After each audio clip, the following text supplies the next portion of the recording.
Hello and welcome. My name is Dr. Jennie Trocchio. I am an autism educator, a developmental therapist, autism advocate, trainer, and I am thrilled to be here today to be introducing positive development, where I am also the director of training and community relations. And today we're going to be talking about what positive development is and the new groundbreaking choice in autism therapy that we have to offer. So I would really like to thank the CARD community for watching this and for inviting me today. All right, so let's go ahead and dive in and let's start talking about how we're different. So we offer comprehensive developmental therapy. What does that mean, right? So we use a developmental approach, and that means that we focus on building strong developmental foundations. We're highly individualized, where therapy is focused on your child's individual profile. We're relationship-based, so we focus on building authentic connections. We rely heavily on parent involvement. We recognize parents as a key member of the team. And our approach, the positive way, where intervention is child-centered, fun, and respectful. And also we're team-based. So with us, your child doesn't just get a therapist, but your family gets a team. Okay, and one thing I want to point out is that this is a new choice in South Florida, but it's not necessarily a new method. So let's talk about that a little bit. So the developmental approach was established in the 1970s with Dr. Stanley Greenspan and Serena Wieder.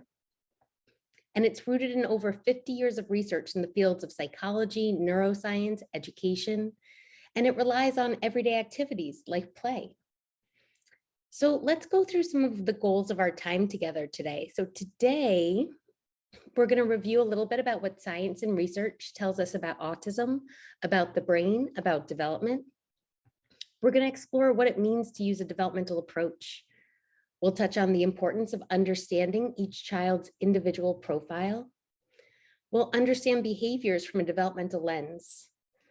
Talk about how we can use relationships to improve any intervention. Discuss the power of a team, the importance of parent involvement.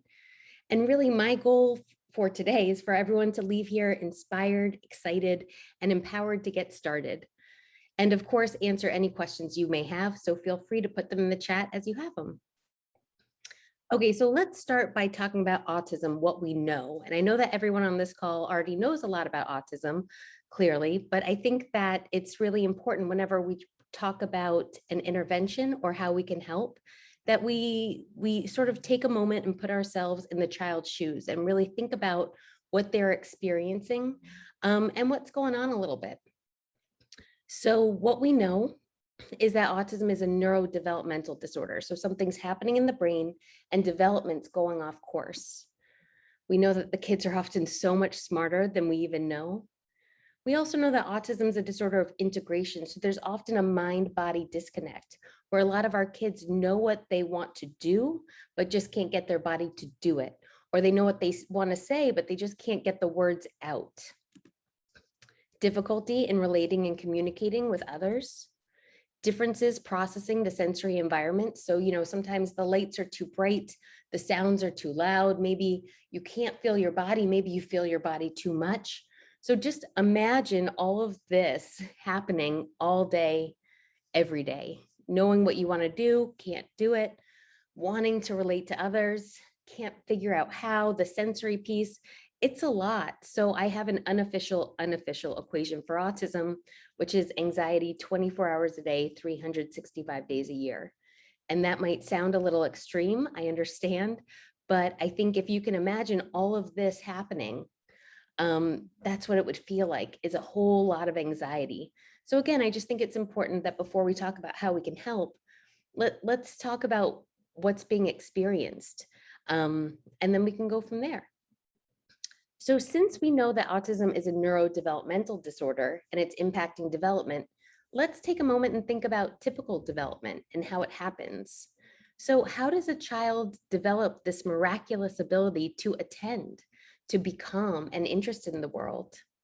How do they begin to interact and engage with others?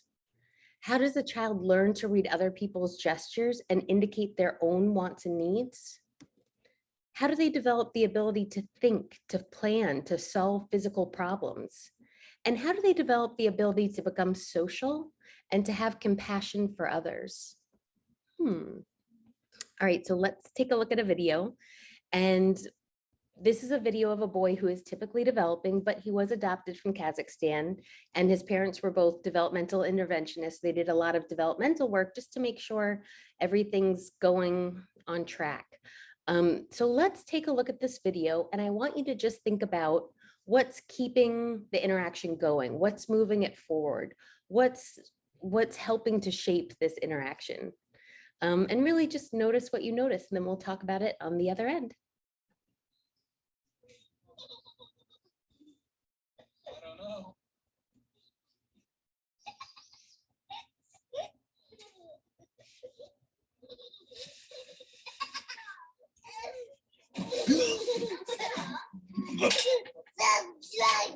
That's Mama's house. That's smell is the it's the sound. Smell.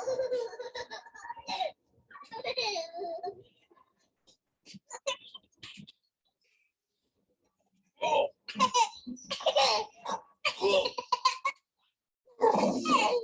Papa, Papi, go! Papi, go! Just.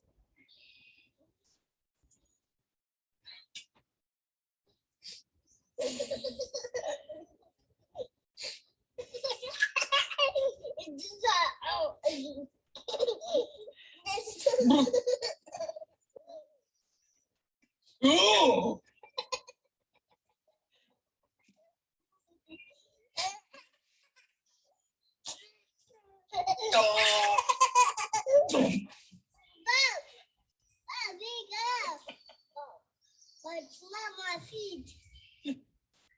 I love this video for so many reasons, but the first thing that comes to mind is I think it really illustrates that it doesn't matter what an interaction's about, as long as you're having a meaningful interaction, right? Okay, so let's touch on this video a bit. So what did we see? Did the boy seem to feel safe?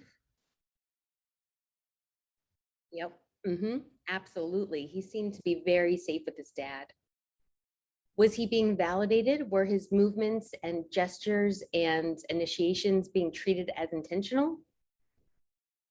Yeah, right. Every single thing that that child did, dad responded to. And it wasn't always with words. It was, sometimes with that over the top reaction, or with a glance, or by falling asleep, or by opening an eye. But everything that child did, dad responded to. And then what kept the interaction going? So I think it's clear that dad's over the top reactions and his affect, which means using his facial expressions and tone of his voice and gestures to convey emotion. And I think that dad's disgust affect in that clip deserves an award, because it was just so motivating for his son, right? So, and they focused on what was motivating to his son. It wasn't maybe necessarily what was most motivating for dad, but that didn't matter because the son loved the whole concept of the stinky feet and dad smelling them, because that's what was motivating in that moment. That's what they went with. And then dad let his son really take the lead there. And I think that was pretty empowering for the son, right? Where he was able to dictate what was going on. If I yell into this cup, dad'll wake up. And it was really, really beautiful to see the boy taking charge here. And the fact that he even scooted all the way across the table to be with dad was really powerful. And I think that we can agree that the timing and the rhythm and the pace of this interaction was really, really beautiful. And dad does a really great job here of, once they sort of have a great back and forth going, dad sort of, you can see in that picture there, he sort of takes a moment to pretend to fall asleep. And that's so beautiful because it gets his son to initiate even more and be that much more deliberate in his communication. Dad, wake up. I need you to smell my feet. But the rhythm of it really helped keep it going. And there was beautiful anticipation that dad used. First it was just one sniff, then another sniff, and the son was just wanting more and more. And he was so engaged, which was beautiful to see. And also, dad used very few words. And it actually took me watching this video a few times to notice that dad really doesn't say anything after the very beginning. And it took me that long because dad is communicating so much, just not with words, but he's using, again, his affect, his facial expressions, the tone of his voice, his body gestures to really convey what he's wanting, feeling, thinking to his son. Okay, so now let's take a look at the research and see what drives development. And so here, hopefully all of these pieces that we're going to touch through, we just saw in that video. So we know that development occurs within the context of a trusting relationship. And I think that, if that boy was with a stranger, the interaction wouldn't have been quite as robust. We know that emotional experiences make it meaningful.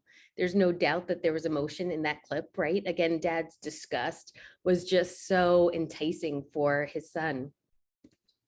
Movement. Movement's such an important part of development and learning. And even in that video, as the boy again it was almost like he was being drawn to his dad by a magnet. But he was able to sort of scoot across that table. And I think if there had been any sort of redirection to, don't move or quiet hands or any of that sort of stuff, the interaction again wouldn't have been quite as robust. Play, there was a playfulness in that video. And play is, I think, totally underutilized, but so important. If you think about it, when you're playing with another person, you are problem solving and you're communicating and you're regulating your body and you're thinking outside the box and you're regulating your emotions and you're doing all of these things in a way that's fun or for a fun activity. So you're working on all these different concepts in the brain and really connecting all of these pieces together. So play is such a powerful tool for development and learning. And also interconnectivity. So not just working on one capacity at a time.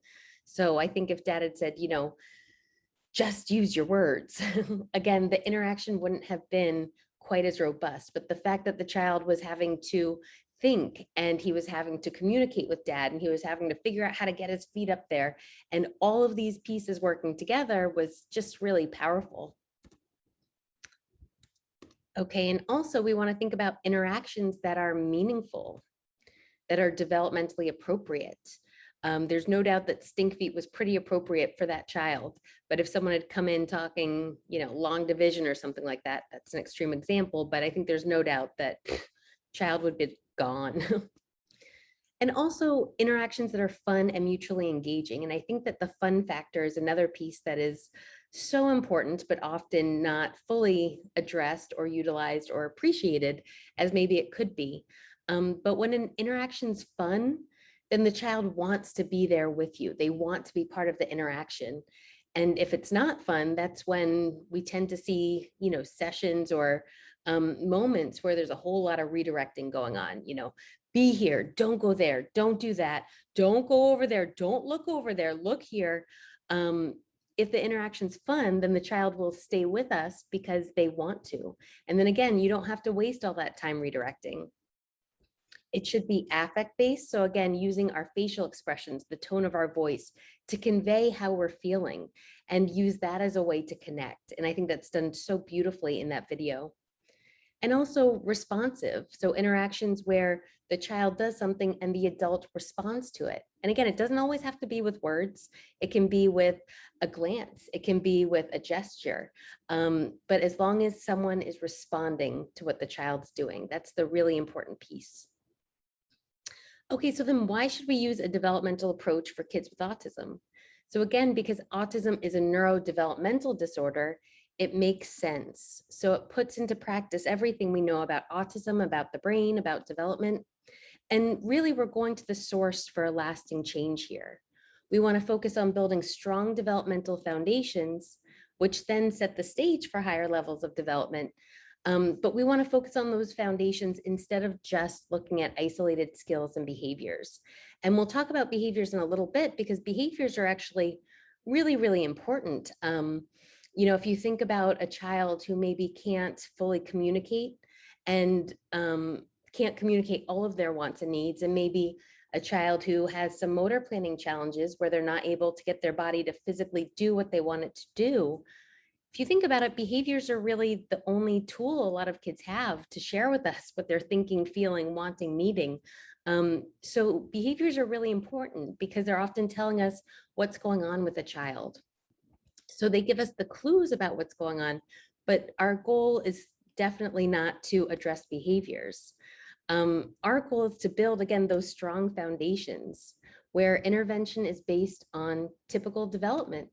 So we look at those basic capacities that all humans gradually master and start where the child is at any given moment. And our goal is to strengthen the foundations for all relating, communicating, and thinking so that we can then build on those foundations, fostering higher levels of development. And we often think about it in terms of a house. And in South Florida, this is a very familiar concept for us because we want those strong foundations, because we know if we don't have a strong foundation, a hurricane could come and boom, there goes our whole house. And that's not okay because hurricanes come. They come for us in South Florida and they come for our kids. So what we want to do is make sure that that foundation is really strong so that whatever comes, whether it's a hurricane, a strong storm, we want to be able to withstand whatever comes our way. Okay, so let's talk about what these levels of development are briefly. So the level 1, which is the base, the foundation for everything else, is regulation and shared attention. So here the child is able to be calm and alert in their body and mind, and they're able to attend to another person. And this is, you can't do anything else if you're not here. So this is the first thing we want to work on always is the child regulated? Are they able to share attention with us? And after that, then we work on level 2, where the child's not just attending to us, but they're actually engaged in what we're doing. And I think we saw really beautiful engagement in that Stink Feet video, where the child, there was a gleam in his eye, and you could tell it didn't matter what happened around him, he was in that interaction. And that's really what we want. Then on to level 3, where there's purposeful two-way communication. So here we start to have back and forth interactions where we're communicating. And again, it doesn't have to be always with words, but it can be with gestures. It can be eye glances. It can be a child taking us somewhere to show us something. And we want to think about having these back and forth interactions where the child is able to both respond and initiate what they're wanting, thinking, feeling. And then we move on to level 4, where the child is able to share problem solving with us. So the child's able to have their own ideas. They're able to figure out how to get their own wants and needs met. And they're able to think about a problem with another person, which is really powerful. Then we move on to level 5, where the child's able to think symbolically. So they're able to hold an image in their mind that's not physically in front of them. And one of the most classic examples of symbolic thinking that we see is pretend play, right? Where the child is all of a sudden able to become a pirate who's going to make you walk the plank, or the beautiful princess who's about to save the day. But that's when we think about symbolic thinking, we're thinking beyond what's in our physical presence in that moment. And then we move on to level 6, where we're able to think emotionally and build bridges between ideas. So we're able to not only identify our feelings, so, I feel mad, but we're able to also explain why. And this is where that important why question comes in. So I feel sad because it's raining and I'm not going to be able to go outside today. So we have all of these developmental levels, but again, and we want to move up this sort of developmental ladder, but we really also want to focus again on that strong foundation so we can move up. And what we see a lot with a lot of kids on the spectrum is that there's sort of this Swiss cheese development where there might be holes in different levels of development, and that's normal. But what we want to do is we want to go in and we want to help fill those holes through powerful interactions that are strengthening these developmental capacities. All right, so now we're going to touch on the individual profile a little bit. So I think everyone on this call, I'm sure we're aware that if you have met one child on the autism spectrum, you've met one child on the autism spectrum, because no two are alike. And there's nothing cookie cutter about autism, and the same should hold true for the intervention. Intervention should be tailored to the child's individual profile. And let's talk a little bit about what that means. So when it comes to the individual profile, here we want to think about how is each child taking in and processing information from the world around them. Here we're looking at the child's sensory system, their motor system, visual spatial processing, the language and auditory systems, the child's personality, which is so important but often overlooked, the child's passions, their learning style. And the more we understand the child's profile and tailor our interactions to the child, the more effective the intervention will be. And this profile really determines how we experience the world, how we interact with others, how we learn. And these are also the same pieces that are often underlying our behaviors. So let's touch on behaviors for a second. So often when we see behaviors, we see what's on the tip of that iceberg, right? We see things like withdrawal, aggression, rigidity, stereotype behaviors. But we really want to look at not just the behaviors we're seeing, but why are they happening? What's underneath that iceberg? What's going on to make those behaviors happen? So often it's pieces like motor planning or learning abilities, speech delays, sensory sensitivities, emotional self-regulation. So these are often the pieces that are underlying the behaviors. So instead of just focusing on what's visible, we really like to think about what's invisible and look at the whole child and what's going on when we see a behavior. Okay, so now we're going to watch a quick video that I think really shows not only how powerful our individual profile is, but also how these pieces underlie so many of our behaviors. So we're going to watch a video. This is by Carly Fleshman. Some of you on this call might have seen this before with me. It's one of my favorite videos. So Carly Fleshman is a non-speaking young woman who has a whole blog dedicated to helping to teach parents, educators, therapists, what it's like to be her.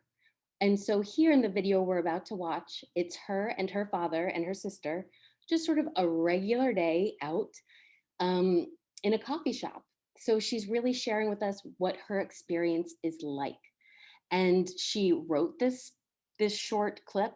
It's under 2 minutes, don't worry. But she wrote it, she directed it, she stars in it. So she's a pretty incredible woman. But as we're watching this, I just want you to think about what is her individual profile and what's underlying some of the behaviors that we might be seeing.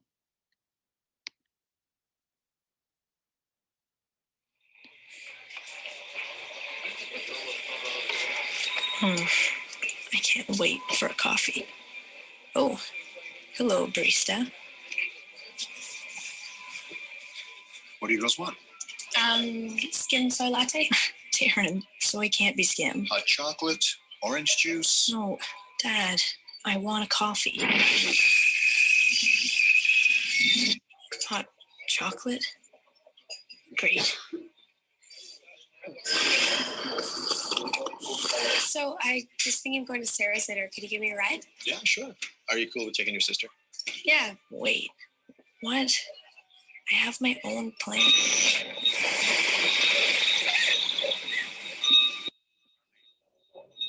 Okay, I'll see you tonight, okay?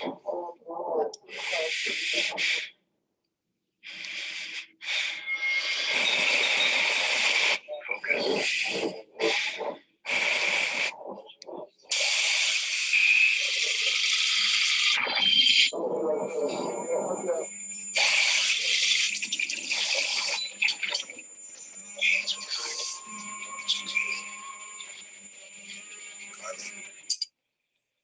How can I help?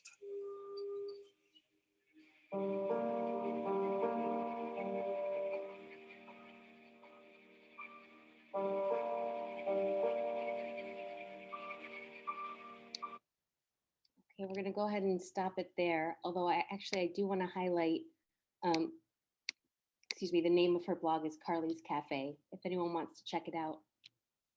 So I'm curious, after that video, what did we notice about Carly's individual profile and or behaviors? What did we see?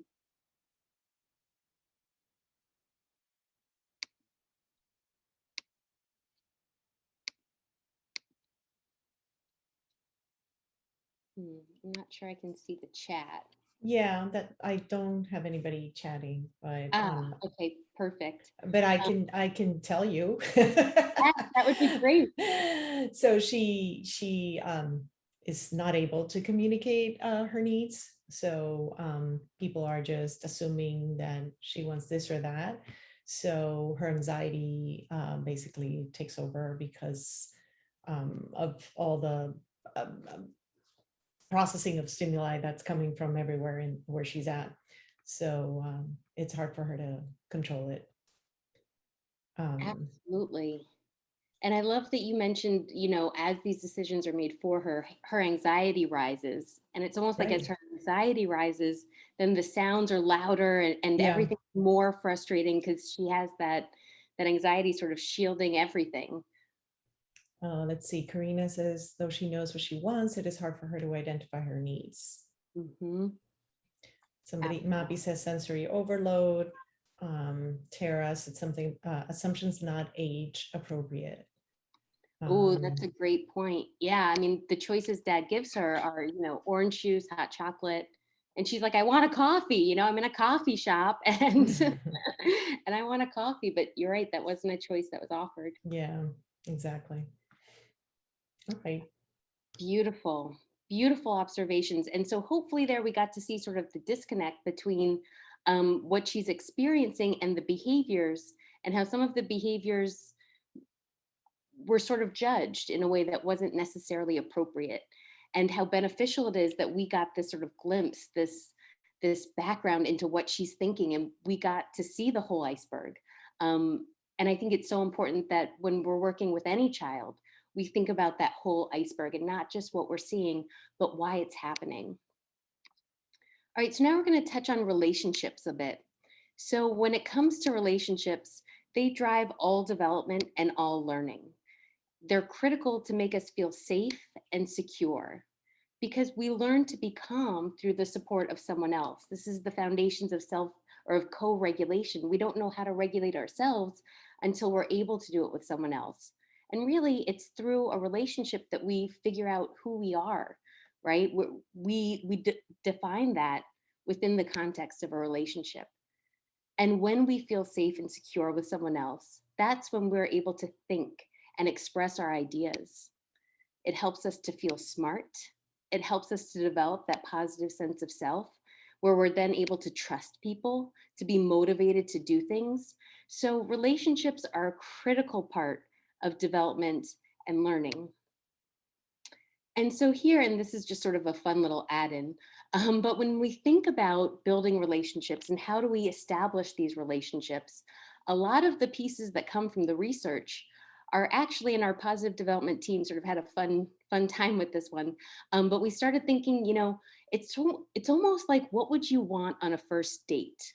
And that's how we can think about how to start forming these relationships. So the critical pieces, again, for a first date and for relationships, according to the research, include being with someone who's warm, who's engaged and attentive to us, right? Not like the TV behind us. Somebody that's secure. So we shouldn't have a feeling like someone's about to leave at any second, because it makes us not want to interact with them if we think it could be ending. Someone who asks about or joins our interests. Emotionally meaningful. So, if we walk in and we're super excited about something, we sort of want someone to join that excitement with us. Or if we're sad about something, we want someone to join in that feeling.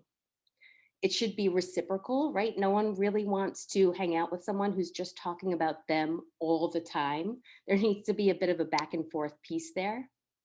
It should be affect based. So again, using our facial expressions, tone of voice to connect, and responsive. So when someone does something, it should be responded to in one way or another.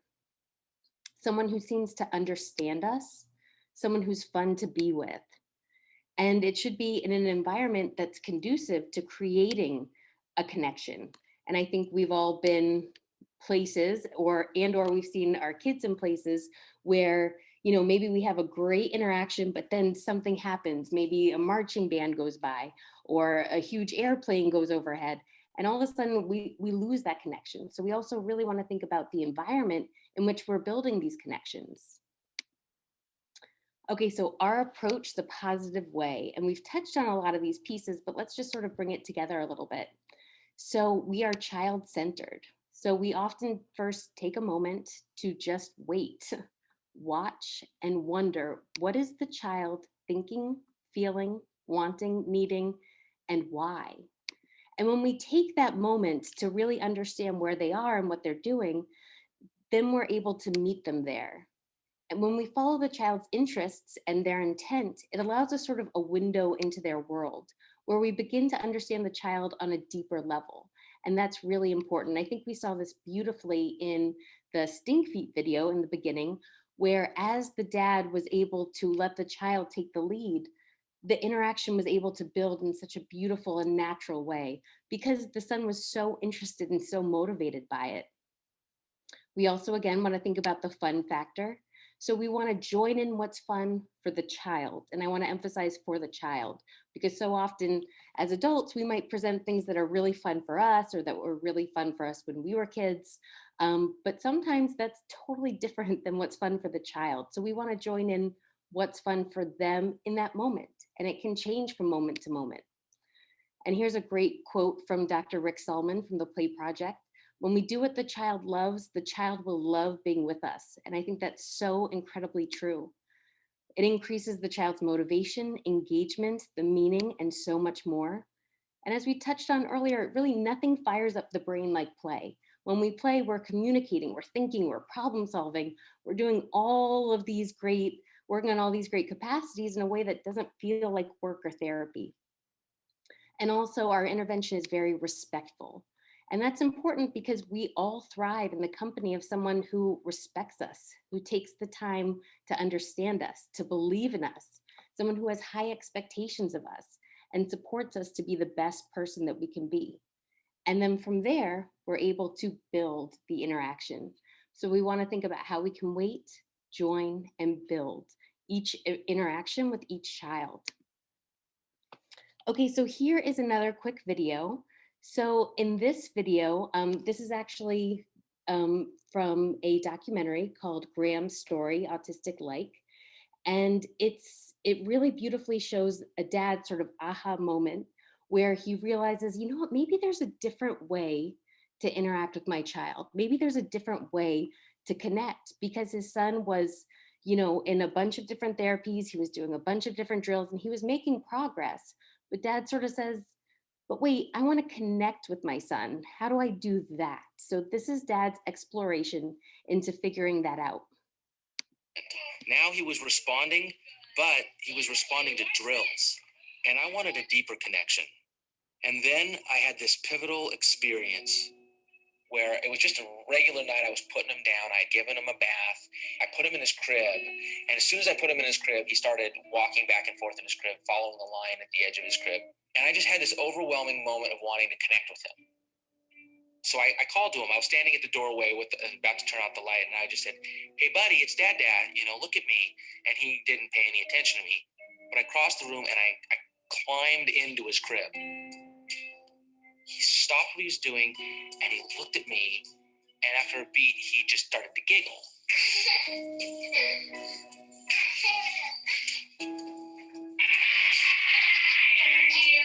And that made me giggle and I giggled. And we had this wonderful moment of building a relationship. I remember thinking, this is my way in. I just got eye contact. I didn't have to do any tough love or strict thing. Like, this worked. Like, this was therapeutic. And connected with him in a way that I just thought had to be good for him in his brain development. It had to be good for our relationship. It had to be good therapy.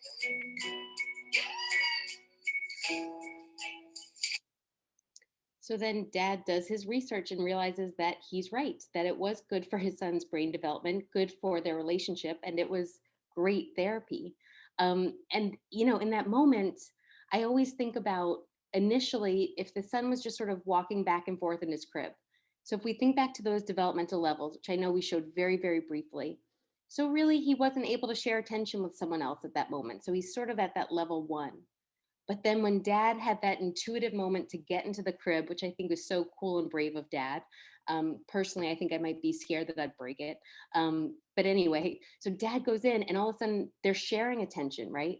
Next thing you know, they have engagement where the son's not just looking at him, but they're actually engaged with each other. And then dad uses the genius idea um, of the blanket to play peekaboo, to have this back and forth interaction going.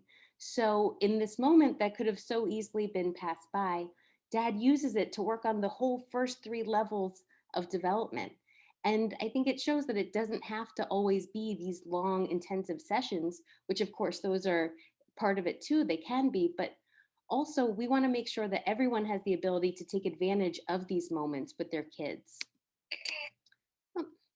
Okay, so we also want to focus on the fact that we are team-based, and I think that's really critical. So with us, your child doesn't just get a therapist, but your family gets a team.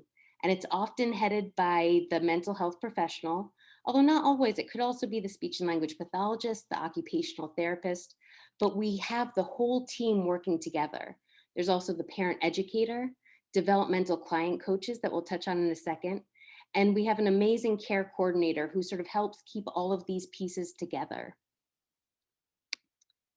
So we all work together and collaborate to ensure every child's needs are met in the most effective ways.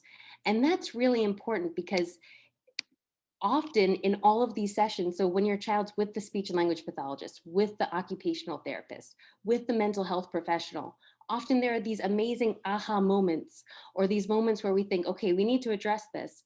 And if we're not working with a team, those moments and those questions sort of tend to start and end in that session. But at Positive Development, we have the whole team working together, communicating and collaborating to really make sure that whatever's going on is addressed in every session with everybody. So we really want to make sure that in these we want to make sure that we are all able to learn from each other and to incorporate what's going on in one session with another. So for example, if in the speech session, there's this amazing moment where we realize, okay, if we do this, then the back and forth just flows so much easier. Well, that's wonderful to know. The parent should know that. And the mental health professional should know that. And the OT should know that. And the developmental client coach should do that. Because when we all know these key pieces that come up and we're all able to implement them in our own sessions, we can get progress happening twice as fast. And that's what we want. And so let's touch on the developmental client coach role. So this is it's almost equivalent to a paraprofessional role, where our developmental client coach, we call them DCCs, will go into the home to help put in those hours, because we all know that intensity matters. And it's really hard when it's just on the parent. So often when the parents are sort of left to do all of the intervention by themselves, it can be stressful. We fully acknowledge that. And that's why we wanted to make sure that this role was involved. So when the developmental client coach is part of the therapy team, it helps balance out those feelings, the responsibilities. And that's what we want, is to help support families never add stress to them. And we want to make sure that all of our families are competent families, and everyone is competent, but we want to help really embrace that. And so at the parent and family level, the parents receive training and coaching to empower them to build a strong bond with their child, focusing on the positive. And when it comes to parent involvement, which is a critical piece, because parents, you are the glue that ties everything together, there's actually a lot of research that says that the more involved parents are in the intervention, the more effective it becomes. And that's really because then parents can keep the progress going outside of a therapeutic setting. So here's what some of the research shows us. So for the parent and family, again, when the parents are involved, they experience increased parent self-efficacy, empowerment, and optimism. increased quality time together as a family, increased engagement with the family and community, and also decreased parent stress and depression. And that's huge because life can be stressful. So again, we don't want to add to that. We want to help manage that. And for the child, it's found that again, when the more the parents are involved in the intervention, there's increased generalization and maintenance of skills, increased social communication skills, independence, developmental capacities, decreased challenging core symptoms and behaviors. And what's really important is for everyone, decreased dependence on one-to-one services. And I know this might sound silly or ridiculous or wonderful, I'm not sure, but we want to sort of phase ourselves out of it. We want to get everything going so that the parent feels supported. These interactions can happen, again, through everyday interactions. And then there won't be a need for as many outside services coming in. So we want to sort of step ourselves out of the equation in a way. So when it comes to parent training, so all parents who go through our program get an overview of our developmental approach, short training videos that you can watch at your own time, including strategies that are determined to be the most helpful for your child, initial one-on-one parent training sessions, and then ongoing group parent training sessions. And we also include parent coaching, which is really important, where we get coaching in the moment from a licensed mental health clinician who can help guide you, giving you not only coaching strategies, but also feedback and model what are the most important pieces for you to implement with your child. And coaching helps to translate the theory and techniques to the specific needs of your child and your family. It incorporates what caregivers bring to the table, all of the emotions, the personality, the tiredness, the ideas of play, culture, our own parents' parenting styles. So we're able to address all of that in the moment through the interactions to make sure parents do feel empowered to use these techniques throughout a day. And we want to create a fun, meaningful, and successful interaction throughout a day, all day, every day, which then again increases that self of competence, which is important for the kids and also for the parents. Okay, so now we're going to watch a quick video of coaching in action. So this is a video that is actually, it's from the Play Project. And what's happening in this video, just to sort of set it up, there was a session that happened the month before, and the coach left and said, okay, I have a homework assignment for you guys. I'll be back next month. But what I want you guys to do is think about and try to work on some sort of back and forth game or interaction that you can keep going for at least a whole minute. And the parents were sort of like, I don't know. I'm not sure we can do that. But the next time the therapist came back, they showed her the interaction that they came up with, which was wonderful. And then the coach and that coaching process helped to make the interaction even more effective. So let's take a look at what happened. Yes. Jenny, just very quickly, I love these videos and I can't wait to watch this. Just letting you know, it's 40 minutes till the end, till 12. So I just want to make sure that you have enough time to answer questions and all right. Perfect. Sorry. Yes, no worries. I appreciate it. Yeah, we're good on time.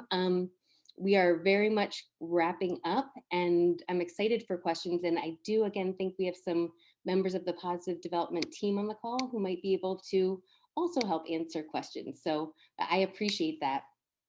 All right, so let's take a quick look at what's happening here. Wait. You ready? You ready? Are you ready? Are you ready for Bear Fart? Bear Fart, ready?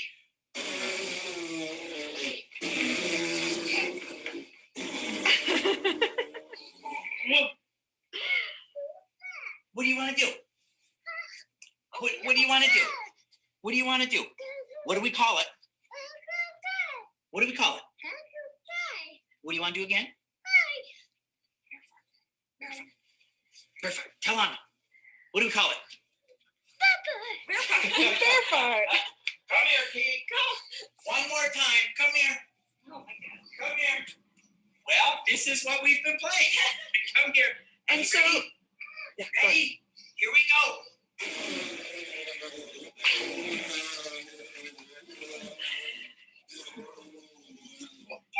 So this is a great game. So now what I want you to do is wait for him to request it and then say, okay, where do we go? And see if he'll do it. He's getting a drink. We'll see if he initiates it again. Okay, and I'm gonna fast forward a little bit here. It does take the son That's really a while to initiate. Ooh. What are you talking about? Just wait. All right, so let's see if he'll initiate. Oh, hugs from mom.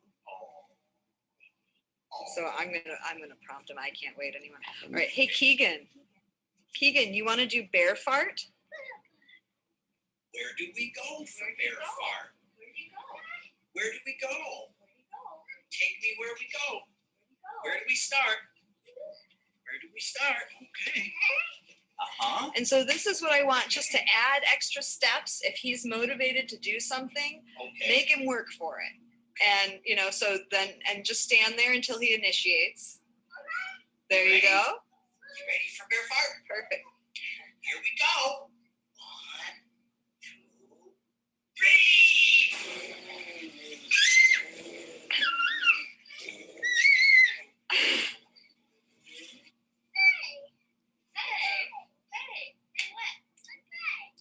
Again, bear fart again. That was fun.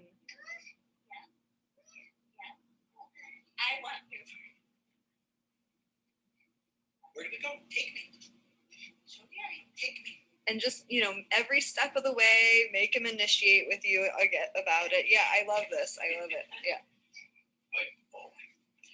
And you can do a little playful obstruction where he goes, again, bear fart. You go, no bear fart. And he goes, bear fart. You go, no, okay, fine, I'll do it, What do you want to do? What do you want to do? I don't know. I don't think so. No. Perfect. What do you want to do? Bear fart. I don't know. I'm not sure. Are you sure that's what you really want to do? Are you sure that's what you really want to do? Yeah? Positive? Let's count. 1. And wait for him to say 3. 3. There you go.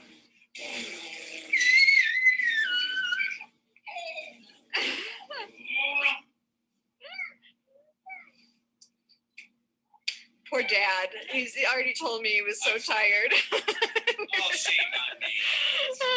No, it's like...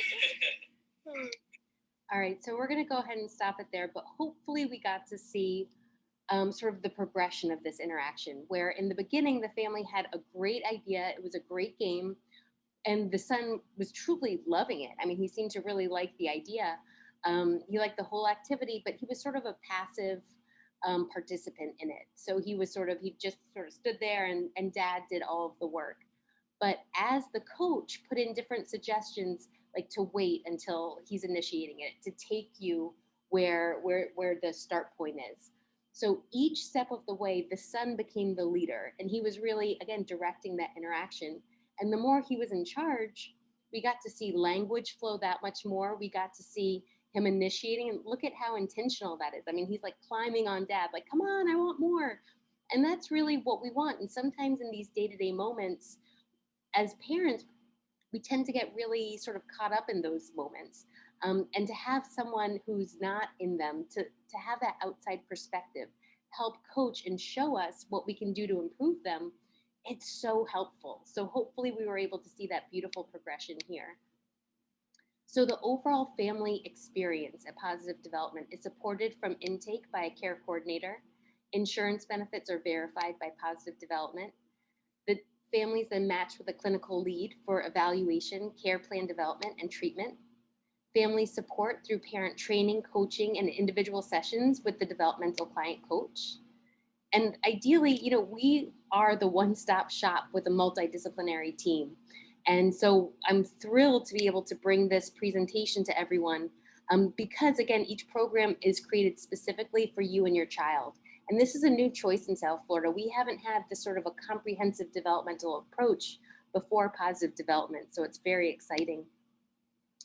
I also want to share our Florida clinical team. So our clinical director is Dr. Lina Moyano. I am the director of training and community relations. We have Christina Clemente, who's our amazing lead occupational therapist, and Jessica Garrido, who's our incredible speech and language pathologist. I also want to point out that we are new in Broward County, Florida, but we also have other locations in Los Angeles, California, San Diego, and Morris County, New Jersey. So we are hoping to grow and to help make sure that every family has an option when it comes to the therapy choice that they think would be best for their child and for their family. So here is how you can reach us. Please feel free to follow us. Feel free to keep up to date on things that are going on. Of course, reach out. And one thing before we get into the Q&A, well, I want to sincerely thank Card and Cecilia and Dr. Alessandri for your support in allowing us to share positive development.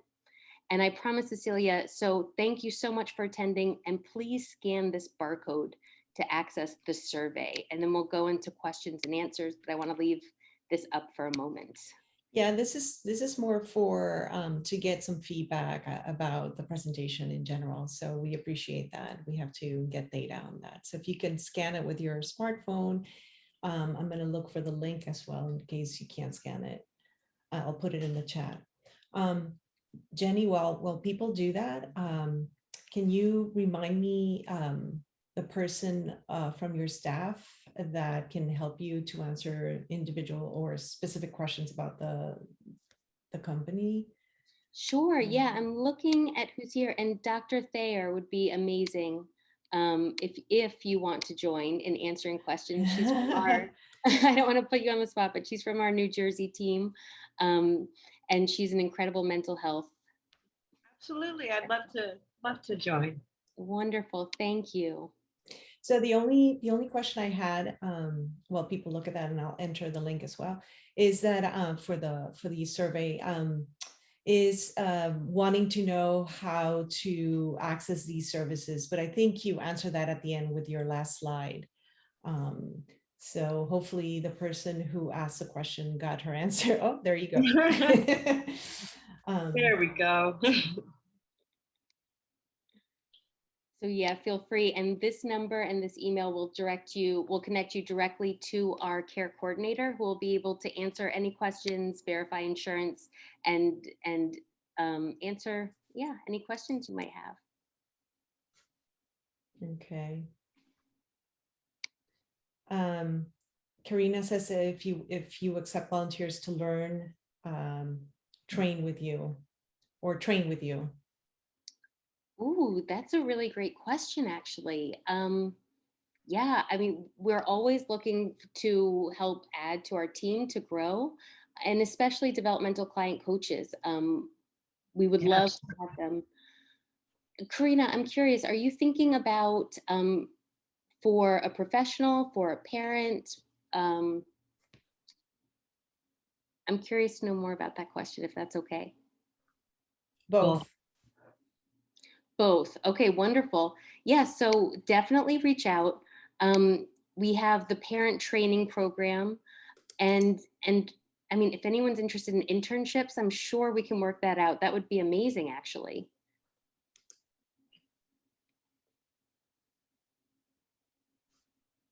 Are there specific ages that you serve? This is a question from Tara. It's a great question. No age limits. We serve everyone. And often a misconception of developmental therapy is that it's just for the early intervention population. And while we obviously use it for the early intervention population, but it's great for all kids. And hopefully we could see that all of the components that we touched on could be applied to everyone. Thayer, do you have any other? It's amazing that with innovative neuroplasticity has taught us, right, that the doors don't actually close. So absolutely, the developmental gaps can be worked on and filled at any age. I have a question I can ask through the mic. Great. Okay, so I wanted to know how you identify a child is ready to work on yes and no, and any tips you have for training that or teaching that skill? Dr. Thayer, do you want to take that one or should I? We could tag team it. It's a great question. And really, the sense of self, we want to start as soon as possible. Right? Right. And that's a big one, right? Gesturally, even with our eyes, with our nods. Yeah, that's a great question. I feel as soon as possible, a child has the ability to remove themselves from the engagement with you and give you the no. Often we see it with little babies, they avert their gaze or they just turn away and they appear that they're not responsive. But in reality, that's our no. And in developmental intervention, we believe that a no is a closed circle. So, so we're promoting, what do I mean by circle? Circle of communication. So a no is the child responding to the engagement with the adult, and it's a very positive thing.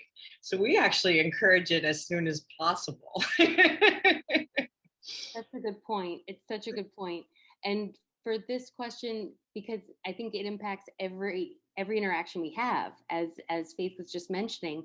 But I also want to highlight that we would have a speech and language pathologist who would be able to personalize all of this for your child and then share it with the team. But yeah, I totally agree with what was just said. And we want to take advantage of what's going on in the moment. So when a child really wants something, maybe if we have a cookie in our hand that we're about to eat and they're reaching for it, you say, oh, you want the cookie? Yes, you do. So sometimes we might give the voice to their intent. So really reading and trying to understand what they want and then putting words to that can be really, really important. But yeah, as Dr. Thayer said, we support no a lot. We think everyone should have the right to say yes or no to any interaction. And we look at their subtle cues and gestures to help understand and again, give meaning to what they're doing. I hope that helped answer the question. I think that was Christy's question. She said yes. Oh, good. Yep, thank you so much. Wonderful.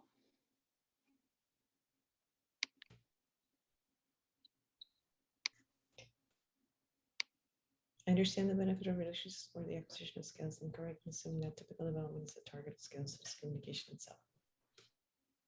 Okay. So Tara says that she understands the benefit of relationship to support the acquisition of skills.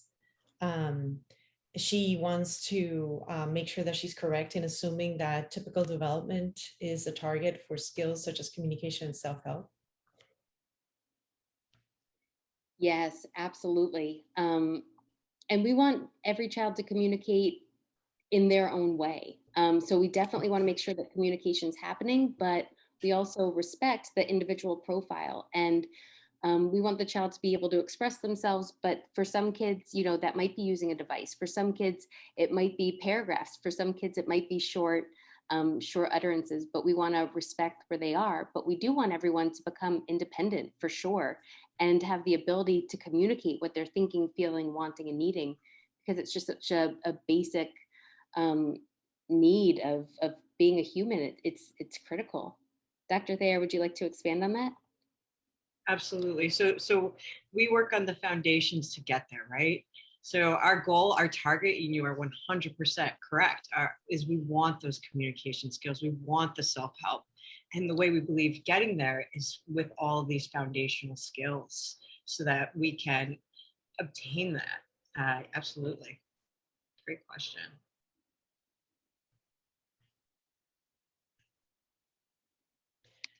Okay, I'm not sure if everybody can, if any of you can see the chat, but I'm going to read Mappy's question. Do you do any of the work of your developmental client coach via telehealth?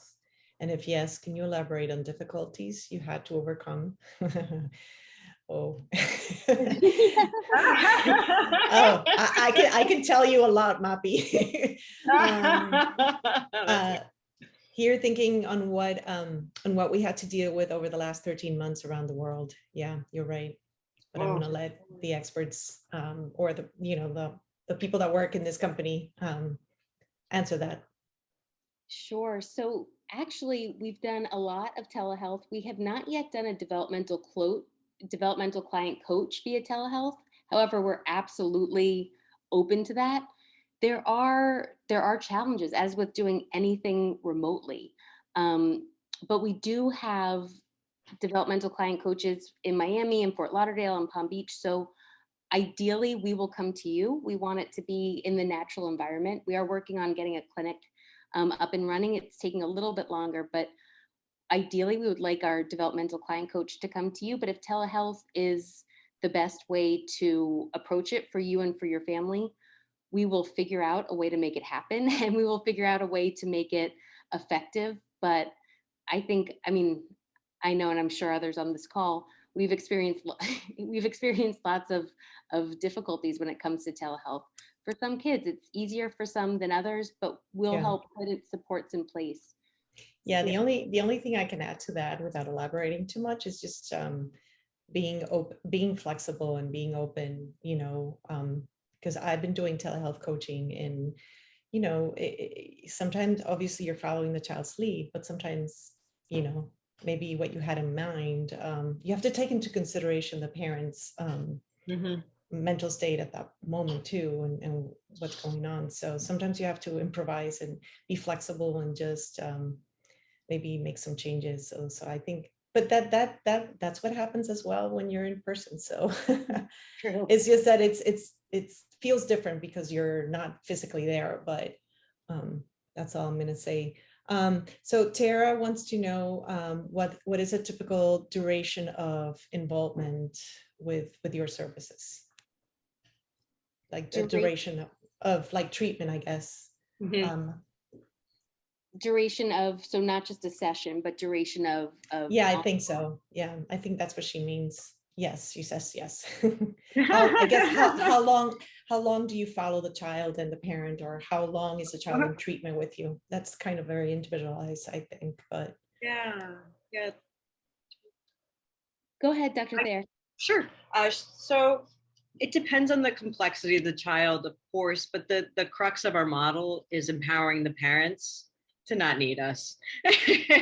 So we really teach them. We have coaching as well as training sessions independently with just the family so that they can do the model themselves. So what we end up finding is with some families, they fly and then they may come back to us a little bit later when we hit new developmental milestones, and it's almost like a coaching tune-up for new challenges with, say, when we hit adolescence.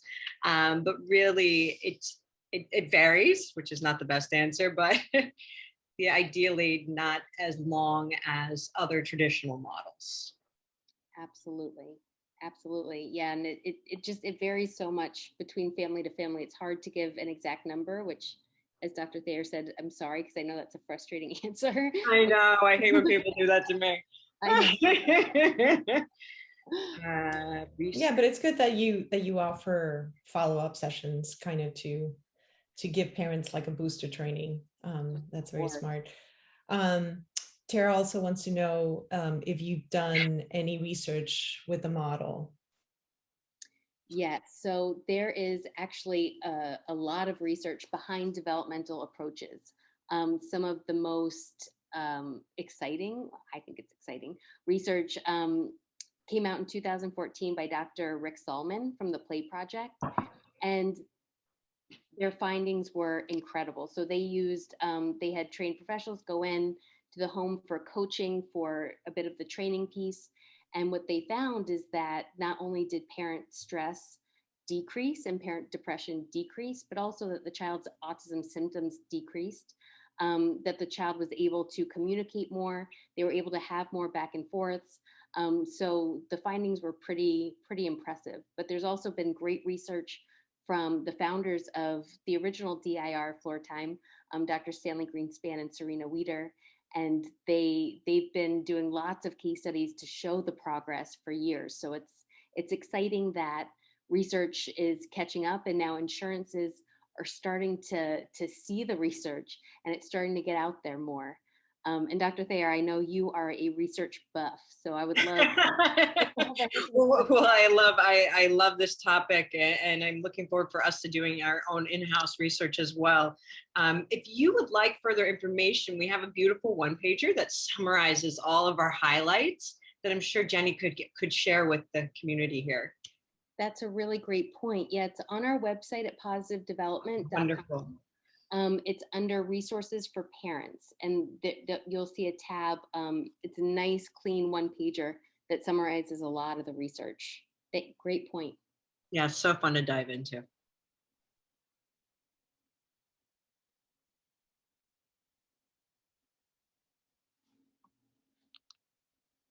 Any other questions, thoughts, reactions? I'm waiting to see if anybody has a question.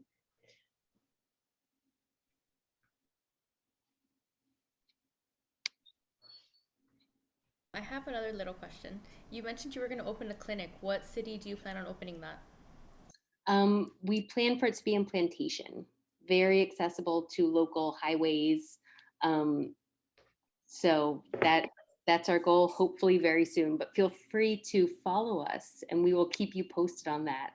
But yeah, we wanted to find a location that would be as central as possible and as easy as possible for people up north, south, everywhere to join.